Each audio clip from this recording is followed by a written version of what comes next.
नमस्कार, very good morning. बहुत स्वागत है आप सभी का एबीपी गंगा में। आपके साथ हूं मैं दीपा बाफिला। नमस्कार, मैं हूं आपके साथ अनु सिंह और चलिए शुरुआत करेंगे खबरें ताबड़तोड़ की। 25 मार्च को होगा योगी सरकार 2.0 का शपथ ग्रहण समारोह। लखनऊ के कान्हा स्टेडियम में होगा भव्य शपथ ग्रहण। प्रधानमंत्री समेत भाजपा के तमाम बड़े नेता रहेंगे मौजूद।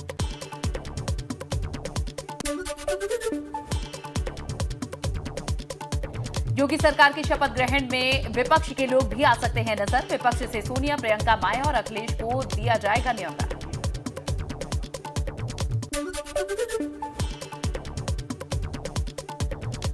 गोरखपुर में आज होगा रंगों का उल्लास। 6 किलोमीटर लंबी नरसिंह यात्रा में शामिल हो रहे हैं सीएम योगी। ऐतिहासिक होली में हर साल हिस्सा लेते हैं योगी आदित्यनाथ।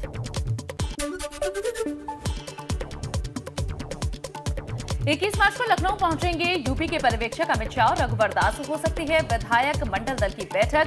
विधायक दल का नेता चुनने की औपचारिकता हो सकती है पूरी।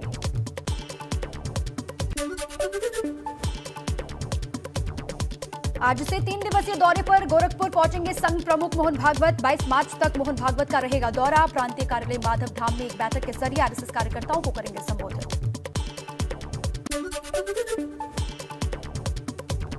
उत्तराखंड में धूमधाम से मनाई गई होली। सीएम आवास पर कार्यवाहक मुख्यमंत्री पुष्कर सिंह धामी ने खेली होली, तो वहीं राजभवन में राज्यपाल गुरमीत सिंह ने भी मनाया रंगों का पर्व।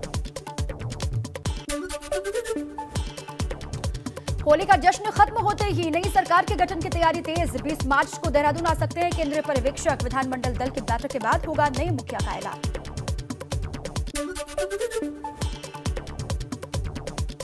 पूर्व सीएम हरीश रावत का भाजपा पर तंज। मुस्लिम यूनिवर्सिटी के बहाने किया सत्ताधारी पार्टी पर प्रहार। हरदा बोले, भाजपा को मिली प्रचंड जीत के लिए विपक्ष को भी मिलना चाहिए धन्यवाद।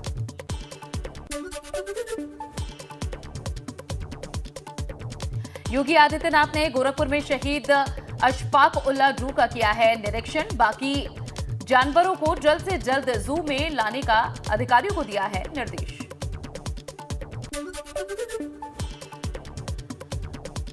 जू में योगी आदित्यनाथ ने असम से आए गैंडेहर और गौरी को देखा। उन्होंने एक एक कर सभी जानवरों के बारे में जानकारी ली।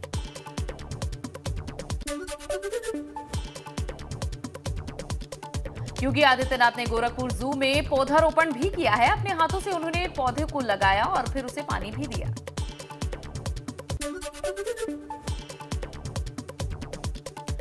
गोरखपुर जू में योगी आदित्यनाथ ने असम से आए गैंडे को खाना भी खिलाया। अपने हाथों से गैंडे को केले दिए।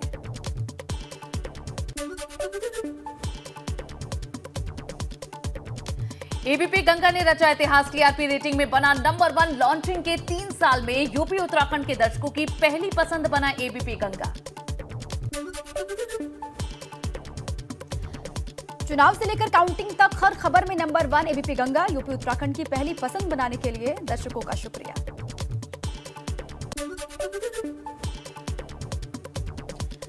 चीन और कुछ यूरोपीय देशों में फिर तेजी से बढ़े कोरोना केस को लेकर केंद्र सरकार बेहद चिंतित है। केंद्रीय स्वास्थ्य सचिव ने सभी राज्यों को चिट्ठी लिखकर सावधानी बरतने के निर्देश दिए।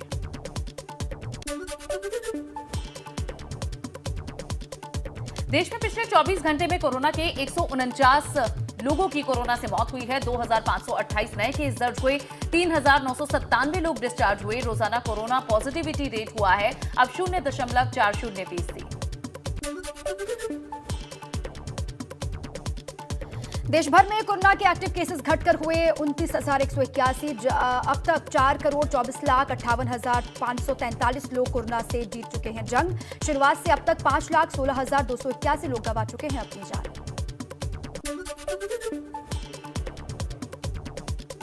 उन्नाव में एक फैक्ट्री स्टोर में आग लगने से मचा हड़कंप। शॉर्ट सर्किट से स्टोर में लगी आग। मौके पर पहुंची फायर ब्रिगेड की गाड़ियों ने आग पर पाया काबू। किसी प्रकार की जनहानि की कोई खबर नहीं। शाजापुर के पुआया रजिस्ट्रार ऑफिस में लगी भयंकर आग। दमकल की कई गाड़ियां मौके पर पहुंची। रजिस्ट्रार ऑफिस में सारे कागजात जलकर राख हो।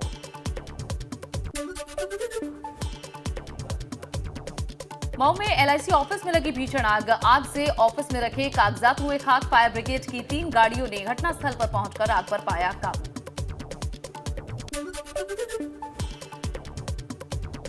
बरेली में पुलिस ने किया लोगों पर लाठीचार्ज। मस्जिद में रंग डालने का मामला है। आरोपियों की गिरफ्तारी की थी मांग। जाम लगने के बाद पुलिस ने लाठीचार्ज किया।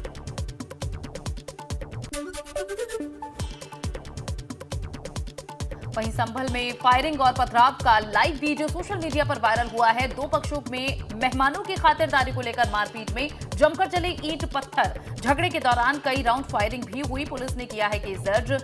कैला देवी थाना क्षेत्र के गांव मूसापुर का है मामला। फतेहपुर के सिंगरौर में रंग लगाने को लेकर दो पक्षों में विवाद हो गया। जमकर चले लाठी पत्थर। पुलिस ने भाजपा नेता सुरेंद्र सोनकर और जितेंद्र सोनकर को गिरफ्तार किया। प्रयागराज में दो पक्षों में खूनी संघर्ष हुआ। शराब के नशे में हुआ विवाद। एक युवक ने अपने पड़ोसी को गोली मारकर उतारा मौत के घाट। स्थानीय लोगों ने आरोपी को पकड़ा, आरोपी की पिटाई की। फतेहपुर में दरोगा ने सर्विस रिवॉल्वर से अपने भाई बहन को गोली मार दी। एक शख्स की हालत नाजुक है। डॉक्टर्स ने कानपुर हेलिट अस्पताल रेफर किया है। कानपुर पुलिस लाइन में तैनात है दरोगा। खतीमा में पुलिस ने हत्यारे बेटे को किया गिरफ्तार। बेटे ने अपने पिता को घरेलू विवाद में पीट कर जान से मार दिया था। पुलिस ने आरोपी बेटे को जेल भेजा।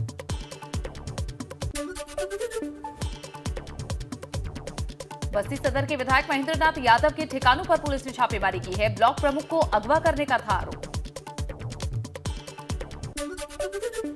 श्रावस्ती में नेशनल हाईवे 730 पर कई भीषण सड़क हादसे हुए। 2 की मौत, आधा दर्जन लोग गंभीर रूप से घायल हुए। अज्ञात वाहन ने 2 बाइक सवारों को रौंदा। मौके पर बाइक सवार मामा भांजे की दर्दनाक मौत। भांजे की भी हालत बताया जा रहा है। मामा की दर्दनाक मौत हुई है। भांजे की हालत गंभीर बताया जा रहा है। स्थानीय लोगों ने पहुंचाया जिला अस्पताल। घटना थाना इकोना के महामाया डिग्री कॉलेज के पास की है। वहीं प्रतापगढ़ में सड़क हादसे में सिपाही समेत 2 की मौत हो गई है। 2 बाइकों की आमने सामने जबरदस्त टक्कर हुई। बाइक सवार सिपाही प्रमेश सरोज और दूसरी बाइक पर सवार अमित गौतम की मौके पर मौत हो गई। अनिल का साथी गंभीर रूप से घायल है। कथई के खमपुर में हुआ यह हादसा। गढ़वाल विश्वविद्यालय परिसर के पास नदी में नहाते हुए पैर फिसलने से डूबे 2 छात्र। तत्काल चलाए गए रेस्क्यू ऑपरेशन में जल पुलिस और एसडीआरएफ की मदद से अंकित का शव नदी से निकाला गया बाहर। तेज बहाव में बह गए छात्र हरिओम की तलाश जारी। दोनों के साथ गया एक अन्य छात्र अभिषेक शर्मा सुरक्षित। फतेहपुर में पुलिस की गाड़ी से बाइक सवार को लगी है टक्कर। हादसे में मजदूरी का पैसा लेने ठेकेदार के पास जा रहे युवक की हुई है मौत। पुलिसकर्मी शव को जिला अस्पताल में छोड़कर भागे।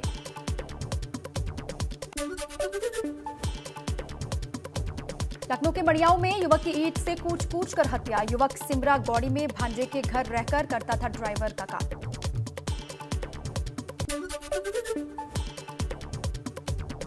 मिर्जापुर में रीवा राष्ट्रीय राजमार्ग पर जीप और बस की टक्कर में चालक समेत 5 लोग घायल हुए हैं। कई लोगों की हालत गंभीर है। जिला अस्पताल में भर्ती कराया गया।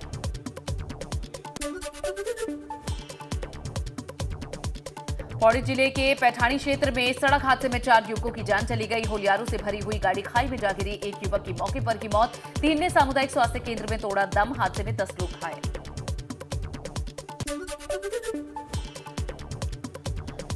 बांदा में 2 बाइकों की आमने सामने जोरदार टक्कर। एक युवक की हुई मौके पर ही मौत। 2 की हालत गंभीर। स्थानीय लोगों ने एम्बुलेंस की मदद से घायलों को सामुदायिक स्वास्थ्य केंद्र में भर्ती करवाया।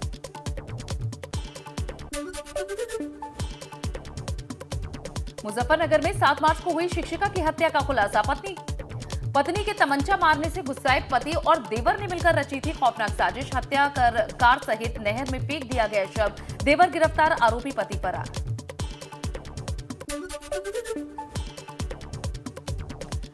लखनऊ में होली के दिन आपसी रंजिश में युवक को मारी गोली। घायल को बलरामपुर अस्पताल लेकर पहुंची पुलिस। डॉक्टर ने किया मृत घोषित। कैसरबाग इलाके के घसियारी मंडी की वारदात।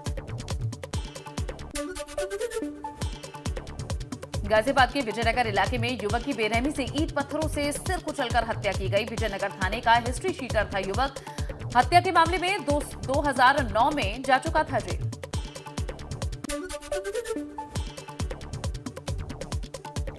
योगी सरकार पार्ट 2 के शपथ ग्रहण की तैयारियां तेज हुई। लखनऊ के कान्हा स्टेडियम में सुरक्षा व्यवस्था चाक चौबंद। स्टेडियम से लेकर सड़क तक किया जा रहा है रंग रोगन। बाहरी लोगों की एंट्री बैन हो गई। 25 मार्च को होगा शपथ ग्रहण समारोह। केंद्रीय मंत्री साध्वी निरंजन ज्योति ने हिजाब मामले पर कहा है कि शिक्षा ग्रहण में सांप्रदायिकता नहीं होनी चाहिए। कहा कि संस्था का अपना रूल होता है। सपा अध्यक्ष अखिलेश यादव के लखीमपुर खीरी फाइल्स वाले बयान पर किया है पलटवार। कहा अयोध्या में कार सेवकों पर गोली चलवाई गई थी, क्या उस पर भी फिल्म बनवाने की मांग करेंगे। और चलिए इसी बीच एक बड़ी खबर है बागपत से। साधु की हत्या से सनसनी फैल गई है। कमरे में संदिग्ध हालत में मिला साधु का शव। ग्रामीणों की सूचना पर मौके पर पहुंची है पुलिस। तफ्तीश हो रही है। पुलिस ने शव को कब्जे में लिया और पड़ताल जारी है। ये बड़ी जानकारी। कमरे में संदिग्ध हालत में साधु का शव मिला है, जिसके बाद से सनसनी फैल गई है। ग्रामीणों ने पुलिस को सूचित किया। पुलिस पहुंची है मौके पर। यह पड़ताल की जा रही है कि इसके पीछे की वजह क्या हो सकती है। शव को कब्जे में ले लिया गया है। अब साधु की मौत के बाद से कई सवाल खड़े हो रहे हैं। चलिए आपको सीधे लिए चलते हैं गोरखपुर। वहां से तस्वीरें आ रही हैं। भगवान नरसिंह की शोभा यात्रा वहां पर निकाली जा रही है, जिसमें मौजूदगी है मुख्यमंत्री योगी आदित्यनाथ की। कार्यवाहक मुख्यमंत्री वो हैं और उनकी मौजूदगी है गोरखपुर में। अपने गृह क्षेत्र में इस वक्त पहुंचे हुए हैं वो। और वहां पर किस तरीके से शोभा यात्रा निकाली जा रही है। खचाखच लोगों की भीड़ है और असली होली ये कहा जा रहा है गोरखपुर में आज ही खेली जाती है। बिल्कुल। और देखिए घंटाघर से ये निकलने वाली है अब शोभा यात्रा और गोरखपुर के लोग सीएम योगी संग फूल गुलाल और रंगों से होली भी खेलेंगे। इससे पहले जहां सीएम योगी की होली की शुरुआत गोरक्षपीठ में होलिका की भस्म का तिलक लगाकर हुई है और अब सीएम योगी आदित्यनाथ पहुंचकर शोभा यात्रा की शुरुआत करेंगे। गोरखपुर में 3 दिन का ये प्रवास सीएम योगी का। और ये सीधी तस्वीरें आप गोरखपुर से देख रहे हैं, जहां 6 किलोमीटर का ये शोभा यात्रा का पूरा कार्यक्रम है। गोरखपुर शहर में ये पूरे जगहों पर ये घूमेगी और रंगोत्सव में सीएम योगी आदित्यनाथ भी शामिल होंगे। और आप सुन भी सकते हैं लोकगीत गाकर इस शोभा यात्रा की शुरुआत की अब तैयारी। बिल्कुल। और पिछले लगातार 2 वर्षों में कोविड की वजह से इस तरीके से जो यात्रा निकलती है वो नहीं निकल पाई थी और इतनी भीड़ नहीं थी। और ये पहली मर्तबा है 2 साल के बाद, तीसरे साल इस बार कोविड के जो केसेस हैं वो बहुत कम है। और इसी बीच में अब वहाँ पर पहुँचे हुए हैं सीएम योगी आदित्यनाथ और उनकी मौजूदगी और भी खास बनाती है आज के इस पूरे दिन को। और हर साल रंगों से सराबोर गोरक्षपीठ के मुखिया भगवान नरसिंह रथ की सवारी करते हैं योगी आदित्यनाथ। और नरसिंह शोभा यात्रा के दौरान सभी को होली की शुभकामनाएं वो देते हैं। कल भी उन्होंने, आपने देखा था किस तरीके से चिड़ियाघर पहुंचे थे, वहां पर भी उन्होंने काफी वक्त बिताया था। उसके बाद ये आज की तस्वीर आपको हम दिखा रहे हैं। गोरखपुर में होलिकोत्सव की धूम किस तरीके से है और जश्न डबल किस तरीके से है वो भी आपको समझना होगा। एक तरफ वो गोरखपुर से लगातार सांसद, उसके बाद सांसद रहते हुए मुख्यमंत्री भी बने। अब दूसरी बार वो मुख्यमंत्री की शपथ लेंगे 25 तारीख को, दूसरा उनका कार्यकाल है। और इस बार गोरखपुर शहर से वो विधायक भी हैं, इसलिए यहाँ के लोगों के लिए भी डबल खुशी का मौका है, दोहरी खुशी है। एक तो जीत की खुशी, ऊपर से फिर होली की खुशी और ये जो रंग चढ़ा है सभी पर, इसे आप कह सकते हैं कि जीत का रंग भी है एक तरीके से। और खुद यहाँ पर इनके बीच में अपने कार्यकर्ताओं के बीच, अपने लोगों के बीच, अपने समर्थकों के बीच जब योगी आदित्यनाथ पहुंचे हैं तो उनकी मौजूदगी और भी जोश भरती है कार्यकर्ताओं में। और क्या नरसिंह शोभा यात्रा है अनु, वो भी हम लगातार बता रहे हैं। बिल्कुल दीपा, बिल्कुल सही है कि ये जीत के बाद जो होलिका उत्सव का रंग है ये और भी चटक हो गया है और भाजपा इसे और भव्य रूप में इस वक्त प्रदर्शित कर रही है। जहां शोभा यात्रा अभूतपूर्व विजय जुलूस के रूप में ये निकाली जाएंगी और उसकी तैयारियां भी लगातार हम दिखा रहे हैं। भाजपा के आरएसएस के कार्यकर्ता यहां पर पहुंचे हुए हैं। 6 किलोमीटर का ये जो लंबा शोभा यात्रा का कार्यक्रम है, इसमें कई समर्थक जुटे हुए हैं। होली यहां इस दौरान खेली जा रही है और फूलों की वर्षा भी की जाएगी। उमंग और पूरे उल्लास के साथ ये शोभा यात्रा यहां से निकलेगी और आरएसएस की ओर से ये कार्यक्रम आयोजित कराया जाता है। हालांकि पिछले 2 सालों से इस भव्य रूप से इस यात्रा को नहीं निकाला जा रहा था कोरोना की वजह से, जहां इस बार लोग खुलकर इस त्योहार को भी मना रहे हैं और ये शोभा यात्रा भी पूरे अपने भव्यतम रूप में यहां से निकलेगी। और ये तस्वीरें भी आपको दिखा रहे हैं, भारत माता की जय के नारे लग रहे हैं। गोरखपुर में होली के मौके पर ये सीधी कार्यक्रम की तस्वीरें आपको दिखा रहे हैं, जहां गोरक्षपीठ के सामाजिक समरसता अभियान का ये एक बड़ा हिस्सा रहता है। और इस पीठ की विशेषताओं में जहां छुआछूत, जाति भेदभाव और ऊंच नीच की खाई पाटने का जिक्र भी लगातार होता रहता है। और ये फिलहाल सीधी तस्वीरें आपको दिखा रहे हैं और जब ये शोभा यात्रा यहां से रवाना होगी उस दौरान की तस्वीरें भी जरूर दीपा अपने दर्शकों को दिखाएंगे।